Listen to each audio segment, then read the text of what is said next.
Tens of thousands of Venezuelans have attended rival rallies in a political standoff with no resolution in sight. Parliamentary leader and self-declared Interim President Juan Guaido called on supporters to stay in the streets until sitting President Nicolas Maduro steps down. But Maduro still enjoys strong support from his base, which celebrated the 20th anniversary of coming to power. Juan Guaido's message to supporters is that change is around the corner. He and his backers are demanding fresh presidential elections. Some who came out to support the opposition leader say even basic survival has become a struggle. It's very difficult and getting worse all the time. But since November, the situation's been out of control. I can't get hold of my blood pressure medication anywhere, and it used to be the cheapest on the market. Now we can't get hold of even the most basic painkillers. Guaido has garnered international backing for his claim to be acting president. Venezuela's sitting president Maduro has a key source of support in Venezuela's military leaders. But in a surprise move, a high-ranking commander in the Air Force threw his support behind Guaido via Twitter on Saturday.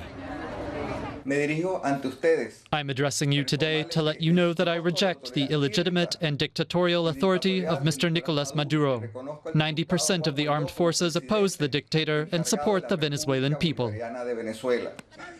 But Maduro's backers also held rallies marking 20 years since the rise to power of late leader Hugo Chavez. Maduro addressed the rally and suggested holding congressional elections earlier than planned, but he remained defiant. The opposition are tricking people in Venezuela, saying they're in government and that the entire country and the armed forces obey them. Trickery, trickery, and more trickery. The crisis has split not only Venezuela itself, but with Washington and the European Parliament backing Guaido and Russia and China supporting Maduro, the split goes far beyond the South American nation. Well, for more, I'm joined in the studio by Eduardo Mendes from DW Latin America. Eduardo, good morning to you. So President Maduro just announced that he's willing to hold congressional elections earlier than expected or than planned. So will this satisfy his critics? Actually not. What he's trying to do is to gain some time. He's emulating some kind of democracy, but what's really clear, his time is running out as far as the ultimatum from the EU concerns.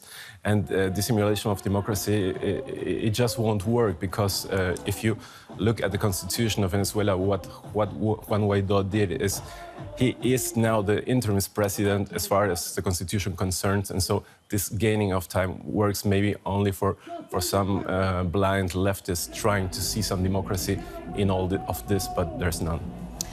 Well, what seems to be key to whether Maduro manages to hold on to power is the support of the military.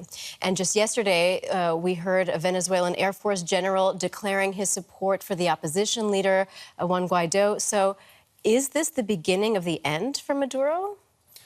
Well, honestly, we cannot know. It's just a poker game. Maduro has the military. This was one command without troops, and so it's more of a sign. But it's pieces falling down from his regime.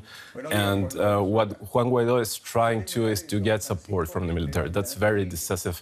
It's very important if this humanitarian aid is coming, how the military will behave. But Guaido has no power. He's just a transitional piece.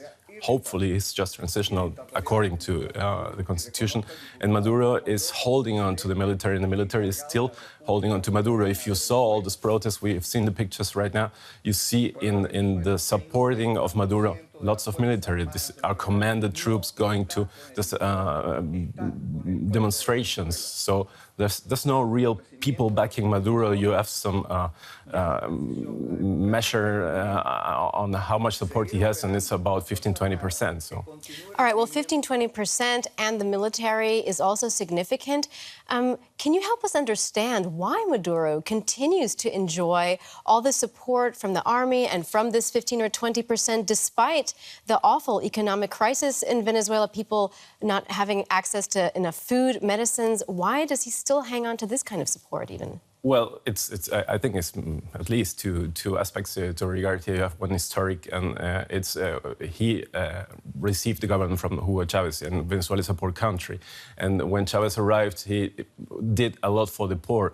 That's what people still are thinking of, and Maduro is, I know, not continuing it, but he's losing that charisma Chavez had on one hand, and he has the hand on the oil, and the revenues of oil are huge with the U.S. as first customer, and so he's distributing it, and the higher ranks of the military are receiving a lot of those revenues, and so the military is still with him.